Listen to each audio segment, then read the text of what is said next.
Il est 8h32 sur RMC et BFM TV. Bonjour Fabien Roussel. Bonjour. Merci d'être dans ce studio pour répondre à mes questions. Vous êtes le patron du Parti communiste français. Vous avez longtemps été d'ailleurs député du Nord. De nombreuses questions à vous poser sur le gouvernement à venir, sur le soutien ou non du Parti communiste. Mais d'abord une question sur François Bayrou hier soir. Il était à Pau pour le conseil municipal. C'était là qu'il devait être ?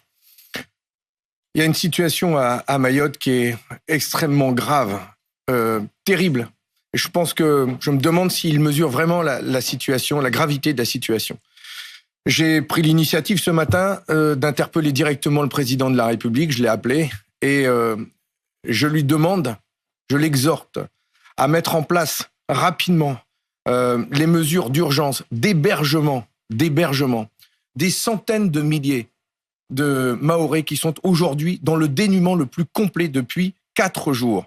Il manque d'hébergement, de vivres, de nourriture. Même les secours qui arrivent sur place au compte-gouttes ne sont pas hébergés et manquent de vivres. Il faut avoir le courage de faire appel à l'aide internationale, aux ONG qui savent monter les campements qu'il faut en urgence pour accueillir toutes celles et ceux qui sont dehors. C'est une urgence, mais tout le monde me le dit, autant ceux qui sont sur place que les Réunionnais qui sont aujourd'hui le département qui sert de hub. Et j'ai eu la présidente de la région, Huguette Bello, mais aussi Emeline Kabidi, députée réunionnaise qui siège dans notre groupe et qui me dit qu'à La Réunion, les zones de fret sont pleins de vivres, prêts à partir, mais rien pour les accueillir sur place à Mayotte, car il n'y a pas les structures d'accueil suffisantes. C'est extrêmement grave. Chaque heure qui passe est une heure de trop. Il est urgent d'agir. C'est ce que j'ai demandé au président de la République ce matin. Et justement, Fabien Roussel, il y a beaucoup de choses dans ce que vous dites. Je voudrais vraiment qu'on prenne le temps d'essayer de mieux comprendre les demandes que vous avez formulées. Il vous a répondu, le président de la République ? Oui. Vous lui avez parlé ? Oui, il vient de me répondre ce matin en me disant qu'il allait tenir une nouvelle cellule d'urgence dans 1 heure, qu'un A400M atterrissait avec des structures d'accueil, là, dans les heures qui viennent. Est-ce que ce sera suffisant ? Je ne sais pas. Et je ne sais pas s'il mesure véritablement le fait qu'il y ait 90% des hébergements détruits. 90% sur une île où il y a 320 000 habitants. Mais ça veut dire qu'il y a 250, 280 000, 300 000 personnes sans hébergement. C'est ça la réalité. Avec un problème évidemment d'accès à l'eau, d'accès aux soins. Accès aux soins, le choléra. Mais quand vous dites, menace, Fabien Roussel, quand vous dites le choléra, il y a eu une épidémie de choléra déjà avant même effectivement le chaos actuel. Fabien Roussel, quand vous dites, je lui ai dit, il faut une aide même internationale. Il répond pas là-dessus. Il vous a juste dit ce qui était prévu dans la journée. Je n'ose pas imaginer que par péché d'orgueil, la France ne ferait pas appel à l'aide internationale. Pourtant, dans de telles situations qui se sont déjà déroulées sur la planète, c'est normal de faire appel à l'aide internationale. L'Union européenne, elle-même, a l'habitude d'intervenir et d'accompagner. C'est pas d'argent qu'il faut là maintenant, c'est après que ça viendra. Aujourd'hui, ce sont des tentes de l'hébergement pour pouvoir protéger les gens. Et ce sont des vivres, c'est de l'eau, ce sont des soins. Les médecins, là-bas, n'ont même plus de matériel stérile. Ils n'ont rien à faire parce que ceux qui étaient gravement malades sont malheureusement morts dans les hôpitaux, qui avaient besoin de soins d'urgence sont morts parce que pas soignés.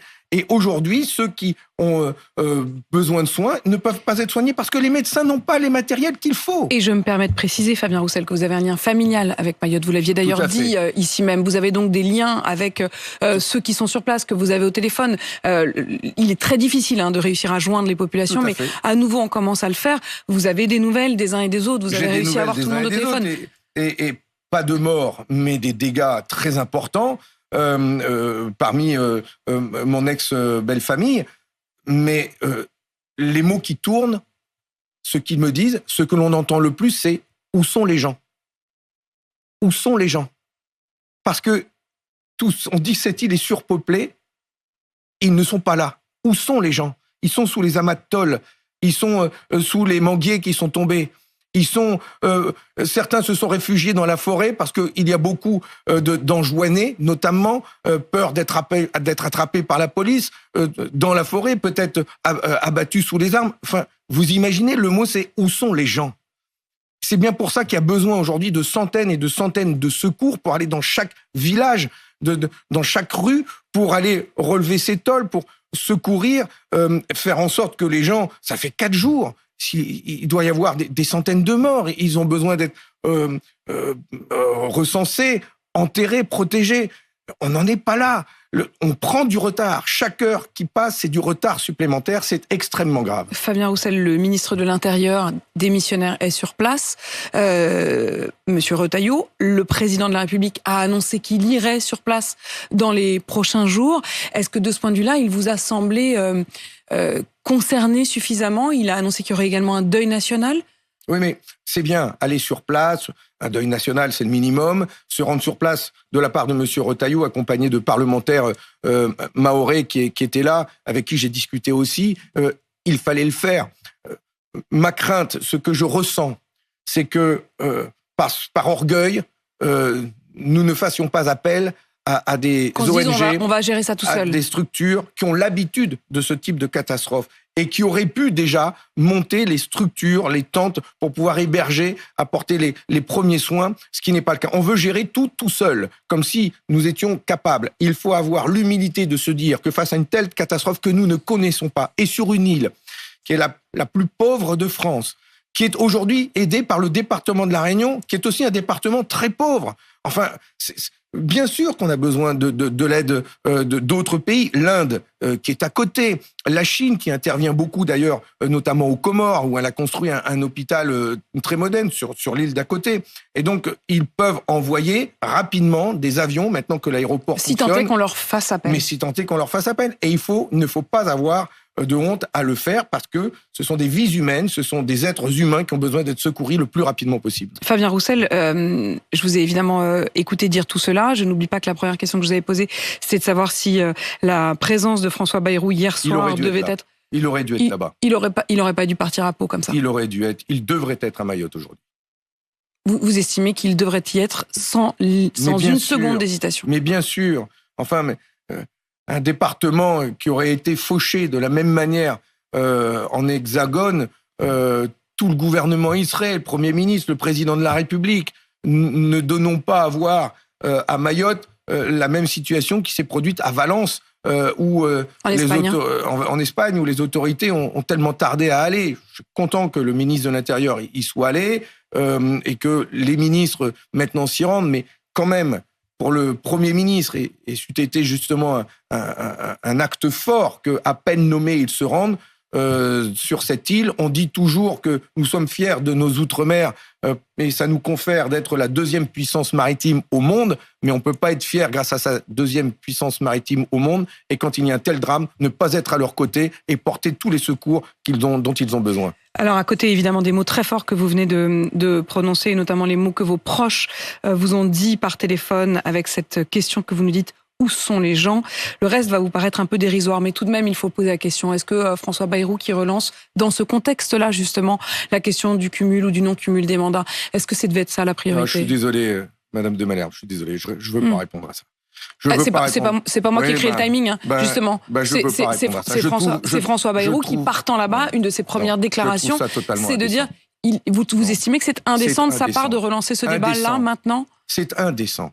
Indécent de parler de cumul des mandats, de le mettre dans le débat public, alors qu'en ce moment, on enterre des enfants, des habitants à Mayotte, et qu'il y a ce drame à nos portes. C'est indécent quand dans notre propre pays, ici, tant de gens, eux aussi, s'inquiètent de savoir comment on va payer les factures. Qu'est-ce qu'on va faire comme repas aux fêtes de fin d'année? Quand je pense à nos PME, TPE, qui n'ont toujours pas de budget, qui ne savent pas comment ça va se passer pour 2025, quand je pense à ces centaines de milliers d'ouvriers, de salariés qui sont encore en train de faire des piquets de grève parce qu'ils ne savent pas, sans ministre, ils ne savent pas comment ça va se passer aux fonderies de Bretagne, chez Vancorex, chez Arcelor, aux coqs sportifs, mais ils sont par dizaines comme ça d'être sous le coup de plans de licenciement sans savoir, sans rien. Et on vient agiter le cumul des mandats. Mais moi, c'est le cumul des mandats, moi, que je vais mettre à l'ordre du jour. Parce que d'avoir des responsables politiques qui disent on pourrait cumuler des mandats, alors qu'il y a des gens qui aimeraient bien cumuler des salaires, eux, et avoir de quoi se nourrir, c'est ça, moi, dont je veux parler. Et je veux qu'on apporte des réponses aux gens qui, aujourd'hui, souffrent et s'interrogent sur leur avenir. On va rentrer dans la question, justement, du budget. Mais enfin, si je vous écoute, honnêtement, vous allez rencontrer tout à l'heure François Bayrou, ça va pas bien se passer. Ah ben, j'aurais préféré qu'il soit pas là, qu'on reporte le rendez-vous et qu'il soit à Mayotte pour faire appel à cette... Il a rien, enfin, si je vous écoute, il a rien compris ni au timing, ni aux priorités. Écoutez, il fait ses choix et il n'a pas fait le bon choix. Voilà, il a privilégié le local et... Le conseil municipal de Pau. Voilà, on peut comprendre. Moi aussi, je suis très attaché à ma ville de Saint-Amand-les-Eaux. Mais quand on est Premier ministre et qu'on a une responsabilité nationale, à ce point, on va se pencher sur le sort de centaines de milliers, on parle de centaines de milliers d'habitants qui sont aujourd'hui au bord du précipice. Il y a cette loi spéciale, vous parliez à l'instant du budget, on va revenir bien sûr sur les consultations de François Bayrou, mais puisque vous parlez de la question du budget, la loi spéciale sur la reconduction du budget 2024 pour 2025, en attendant le vote d'un nouveau budget, et cette question sur les amendements sur le barème de l'impôt. Est-ce que, d'abord, vous y aviez compris quelque chose, et est-ce que vous pouvez dire aux Français quelles sont les responsabilités des uns et des autres dans ce qu'ils vont payer comme impôt? Oui, j'ai compris un petit peu quand même. Nous avons demandé avec les forces de gauche... Quand vous écoutez les économistes, c'est pas clair. Hein. Quand nous avons demandé avec les forces de gauche et écologistes de pouvoir introduire un amendement dans cette loi spéciale afin qu'elle tienne compte justement de l'inflation sur le barème des impôts. C'est la présidente de l'Assemblée nationale, de par son autorité, qui a déclaré cet amendement irrecevable. Et donc, cette loi spéciale a été votée, et nous l'avons votée sans cet amendement. Nous l'avons votée parce que il ne faut pas que la France prenne le risque. Donc au moment où l'on se parle, Fabien Roussel, ça veut bien dire qu'effectivement, mécaniquement, un certain nombre de Français qui étaient exemptés d'impôts vont passer oui, mais il y a une solution. Et il y a toujours des solutions. Alors, c'est quoi la solution ? De volonté politique.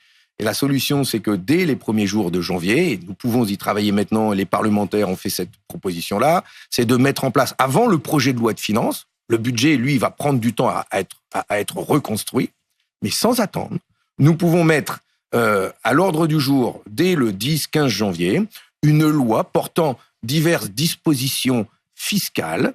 C'est une loi spécifique sur la fiscalité, permettant d'introduire la correction du barème et aussi, nous le demandons, les mesures concernant l'agriculture, puisque là aussi, il y avait... Ça fait partie aussi, 70% des choses qu'ils avaient obtenues étaient censées être appliquées avec le nouveau budget. Et donc, dès le 15 janvier, et il y aura unanimité là-dessus, c'est pas le budget pour la France, c'est une loi portant diverses mesures fiscales qui existent, dans lesquelles on peut tout de suite corriger et le barème de l'impôt et les mesures pour l'agriculture. Et si une telle et c'est ce que je dirais à M. Bayrou ce soir, c'est de mettre tout de suite ça à l'ordre du jour. Il pourrait avoir un texte de loi voté à l'unanimité, et ce serait quand même une belle chose si c'était fait dans ce cas. En tout cas, je dis à l'unanimité, je ne vais pas parler pour les autres. En tout cas, il y aurait vraisemblablement un consensus suffisamment. La défendent, la proposent. J'ai entendu Éric Coquerel là-dessus, qui l'explique très très bien. Et donc, il y a une solution et une voie de passage. Ça existe encore, le NFP ?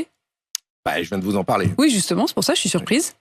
Non, mais... Parce que vous allez un peu chacun en ordre dispersé. Vous allez tout à l'heure voir François Bayrou. LFI a refusé cette rencontre. Écoutez, chacun fait ce qu'il veut, comme on dit. Mais ce qui est important, c'est qu'à l'Assemblée nationale, nous continuions à taper sur le même clou. La justice fiscale, la justice sociale. Ne pas taper sur le pouvoir d'achat des Français. Nous le demandons tous, nous, les 193 députés. Ne pas taper sur le pouvoir d'achat des Français, leur rendre de l'argent, leur permettre de vivre dignement. Nous demandons des moyens pour les services publics, pour les communes, les collectivités. Nous demandons un plan pour l'industrie, baisser le coût de l'énergie. Toutes ces choses-là, je peux vous dire, nous sommes alignés, nous continuerons de nous battre là-dessus et de l'exiger de ce gouvernement. Donc, à l'Assemblée, oui, ce groupe de la France, du nouveau Front populaire existe encore. Ensuite, sur la question du rapport à ce gouvernement, est-ce que vous pourriez apporter une sorte d'accord de non-censure ou de compromis de discussion ? Bien, d'abord, il faut quand même dire que la nomination de M. Bayrou, c'est quand même pas une bonne nouvelle pour l'ensemble de nos concitoyens. C'est encore une fois le signe que M. Macron veut garder la main, ne pas changer de politique, on change les hommes, mais on garde la même politique. Hein. C'est comme dans le bocal de cornichons, on peut changer la marque, mais les cornichons à l'intérieur, ils ont toujours le même goût. Ah, mais c'est comme ça, c'est connu. Faites l'expérience. Vous pouvez changer de marque, les cornichons, ils ont toujours le même goût. Dès que je sortirai, je vais faire l'expérience des cornichons. Là, c'est pareil. On change de Premier ministre, mais la politique, elle a toujours le même goût. Ouais, mais ça, les Français commencent à en avoir jusque-là. Ils aimeraient bien que ça change. Il y a quand même du pire ou du moins pire. C'est-à-dire que là, on sent bien, ne serait-ce que le fait que vous alliez, que vous acceptiez de discuter, c'est quand même déjà une étape. Alors, tout à fait. Donc maintenant, il est nommé, il est là. On va pas faire du boudin. On va essayer au cornichon. On va essayer de trouver des solutions. Et c'est pour ça. On va essayer de trouver des solutions dans la mesure où il a quelques marges de manœuvre. Est-ce que ça veut dire, Fabien Roussel, que la première question, c'est est-ce que vous allez le censurer d'office ou est-ce que vous êtes prêt à discuter, à le laisser venir, à avancer? On y va justement pour ça. On y va avec les propositions que nous portons, qui nous semblent pour nous essentielles. Je le redis, l'abrogation de la réforme des retraites reste une priorité et nous demandons à ce que les 80-90% de Français qui la demandent puissent être entendus. Ça, c'est le respect des urnes, c'est le respect du peuple. Vous demandez la suppression de la réforme des retraites. Est-ce que le gel de la réforme des retraites et une grande conférence sociale sur les retraites pourraient vous contenter? Je pense que pour pouvoir obtenir l'abrogation de la réforme des retraites, en tout cas pour pouvoir faire en sorte que ceux qui auraient dû partir en retraite sans cette réforme puissent partir, et c'est ce que je souhaite le plus ardemment possible, qu'importe le mot que l'on mettra dessus. Ça veut dire que le gel, au moins dans un premier temps, pourrait vous contenter. Qu'importe le mot. Je sais que je vais me faire critiquer encore, on va me traiter... C'est déjà mieux que rien, quoi, si je vous écoute. Mais pour moi, je pense, je les vois, ces hommes et ces femmes, ils me l'ont dit, qui devaient partir en retraite et qui ont pris 9 mois, c'est comme pour la prison, ils ont pris 12 mois, ils ont pris 18 mois à cause de cette réforme. Ils sont cassés par le travail. Je souhaite qu'ils puissent partir en retraite. Eh bien, je précise bien que pour ceux qui nous écoutent, en effet, ça équivaut à une forme au minimum de gel immédiat pour que ce ne soit pas appliqué à tous ceux qui sont au bord de la retraite. Je souhaite qu'on puisse mettre ça sur la table. Je l'ai déjà demandé à M. Bayrou, avec qui j'ai eu l'occasion d'échanger. Je vais le redire ce soir officiellement avec les 2 présidents de groupe. Une conférence sociale, j'ai eu l'occasion d'en parler aussi avec Sophie Binet, une conférence sociale, peut-être le moyen de l'inscrire à l'ordre du jour si le gouvernement donne les orientations et est prêt à inscrire dans la loi de finances de sécurité sociale le financement, les 3 milliards d'euros qu'il faudra pour pouvoir permettre le départ de ces personnes. Fabien Roussel, est-ce que ça veut dire que s'il dit oui à ces 2 exigences que vous avez, vous pourriez accepter de ne pas faire de censure immédiate? Bien, la question de la censure, elle se pose d'abord de son côté, si lui s'engage à ne pas faire de 49.3. Si lui s'engage à ne pas utiliser l'arme atomique concernant le budget de la France et les grandes lois de notre pays, il est obligé, il force à la discussion.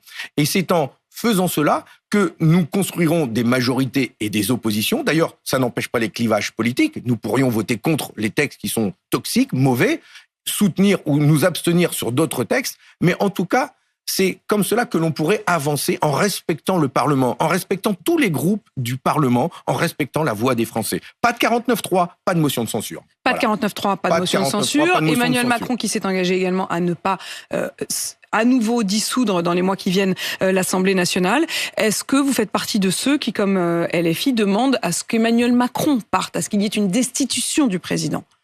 Je ne suis pas convaincu, mais pas du tout convaincu, que d'anticiper une élection présidentielle aujourd'hui permettrait de résoudre les problèmes de nos concitoyens. D'abord parce que si le président de la République, s'il y avait une nouvelle élection présidentielle, on aurait le même Parlement, donc ça n'avancerait pas plus. La deuxième chose, c'est que rentrer en élection présidentielle, plus des élections législatives anticipées plus tard, à partir des 1 an, fait que l'année 2025 sera encore une année d'élection. Franchement, pensez que les Français, ils ont besoin encore d'avoir une année d'élection. Ils ont besoin d'être entendus et respectés. Ils ont voté déjà. Et donc aujourd'hui, ils veulent que leur vote soit respecté. Donc respectons le vote, faisons en sorte que la politique, elle change en France, et nous, on est prêts à participer à ce changement, c'est-à-dire à mettre tout notre poids pour obtenir ces changements. Nous serons dans l'opposition, mais nous ferons tout pour arracher des victoires. Donc un peu, c'est déjà mieux que rien du tout.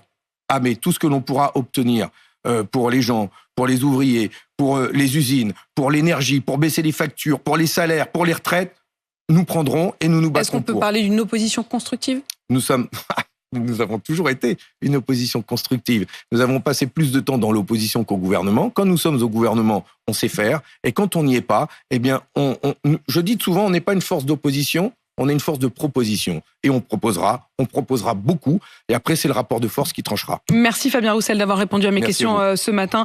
Vous êtes donc le patron du Parti communiste. Vous rencontrerez François Bayrou tout à l'heure. Et je retiens votre cri du cœur tout à l'heure, vos proches à Mayotte qui vous disent « Où sont les gens ? Où sont les gens ?» Il est 8h52 sur RMC BFM TV.